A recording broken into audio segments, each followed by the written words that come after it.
உண்மையான காதல் என்று ஒன்று உள்ளது. காலம் கடந்து போன பின்பு மண்ணில் வாழ்வது. காலம் எந்த கைப்பிடிக்குள் மாட்டிக்கொண்டது.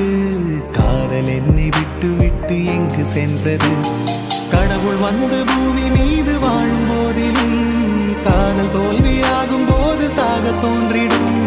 காதலின்றி பூமி மீது வாழ நேர்ந்திடும்.